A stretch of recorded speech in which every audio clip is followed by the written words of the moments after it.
So we passed the tipping point of Sefiras HaOmer, and this week we were at the second stage, second half of Sefiras HaOmer. And Sefiras HaOmer is always a double count, Yomim and Shavuos. Mem tes Yomim, Rabbi Salan to Torah's Talmidim. Mem tes Yomei Sefira coincide with Mem ches Dvorim Shatoyre Nikneis Behem. And he actually demanded every day of Yomei Sefira you work on one of those Mem ches Kinyon HaTorah that we learn in Ovis Perek Vav. And whenever I share this thought, I ask, Ma ichpat lechazal? Why didn't they say HaTorah Nikneis B'Mem tes Dvorim? If the Brisa would say HaTorah Nikneis B'Mem tes Dvorim, my drosha would be magnificent. It would be so obvious and so clear. 49 days of Sefira are connected 49 Kinyon HaTorah. As if Lahachas, Chazal say, no, it's not 49, 48. It would be so easy for me to add another one. You know, I have a lot of ideas to add another one to fill in the number 49. It's not the way we learn Chazal. Everything Chazal say is Ruach HaKodesh. And using the language of the first Mishnah in Masechet Megillah. You remember the Mishnah? Megillah in the case of Yud Aleph, Yud Beis, Yud Gimel, Yud Aleph, Tezvav, Loi Pochos, V'loi Yoisa. HaTorah Nikneis, Ba'arboim V'shmoyne Dvorim, Lo Pochos, V'loi Yoisa. Alehem ein Losif, Umehem ein Ligroa. You can't achieve Torah with 47, and you don't need 49. 48 is 48. But still, Rabbi Salan didn't want to forego this idea, because 48 and 49 are so close, they must coincide. So what do we do with a spare day? That's our dilemma. What do we do with that spare day? So Rabbi Salan says, that spare day is dedicated to Chazorah. Not likely. 49 days of Sefira is a Minat Torah. Mem ches Kinyon HaTorah is a Braisa. Chazorah is not a din. Chazorah is a derais, it's not a derabbanan. It's a minig in yeshivas. Actually, I wish it would be a minig in yeshivas. It should be, but it's not. So that day has nothing to do with Chazorah. So what is that spare day? Livi Yoimari. Nideh v'fayinu mit beis. Chazal tell a story. Anshay Alexandria shel Mitzrayim had an appointment with Rabbi Yeshua ben Chananya, and they came to ask questions.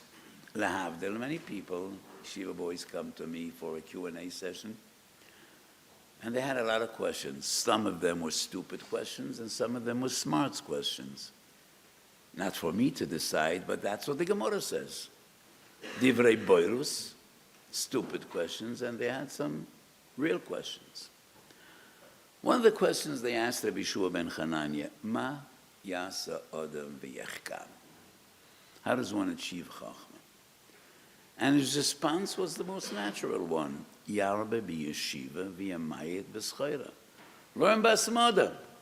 Minimize your business, maximize your learning, and you're going to be great. Amru loi, harba osuken v'lo yonsa b'yodam. We know so many people that learn basmoda, and not all of them grew to be giants in Torah, grew to be teachers of Torah. Omelohem yevakesh memi shachachma shaloi. Daven. Daven to have siyata d'shmaya. And the Gemara says, ha beloha lo kaimi. You'll never achieve greatness in Torah, only by working hard and by davening. This Monday, I was for one day in Chutz La'aretz, and I visited the kever of Rabbi Shmelka. Anybody knows here who was Rabbi Shmelka? Where was he Rav? And who was he?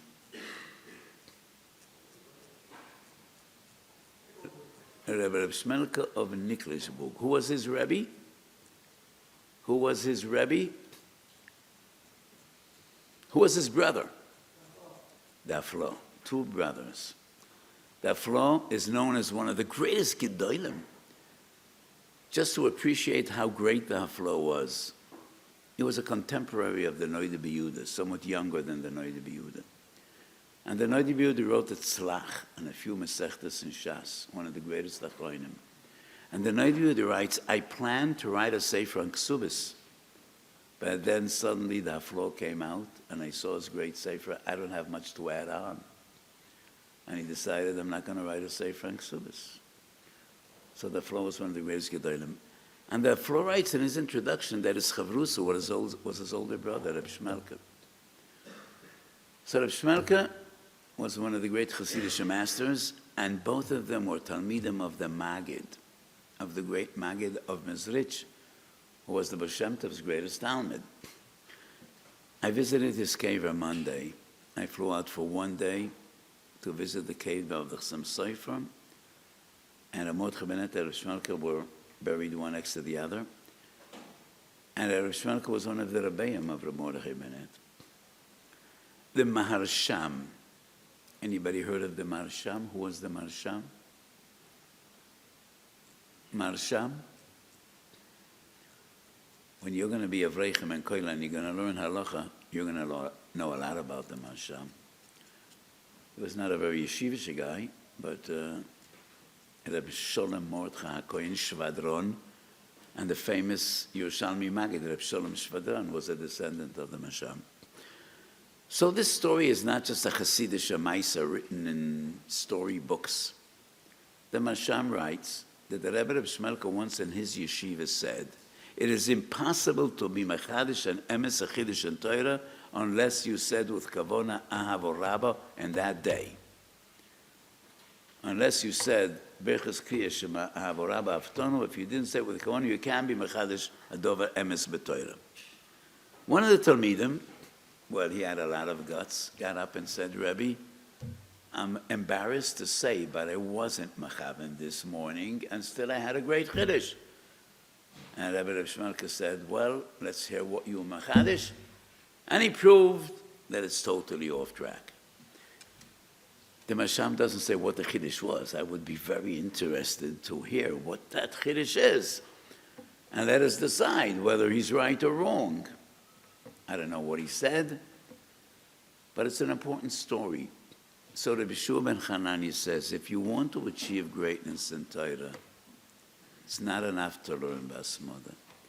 Yevakesh memi shachachma shaloi. And maybe that is the spare day. 48 days for 48 Kinyon Torah. We worked so hard, and we're still so far away. And then you lift your eyes to the heavens and say, Rabbeinu Shalom, you love us, you love your Torah. We work so hard. Give us siyata d'shmai. And let us achieve greatness in Torah. So the Memtes Yemei Svira are like a ladder that has 49 rungs. And each rung, between one rung and the other, it's 1.5 feet. So when you walk up a flight of stairs, sometimes you feel that it's hard. Well, sometimes the elevator out here doesn't work and I need to walk up these 5 flights.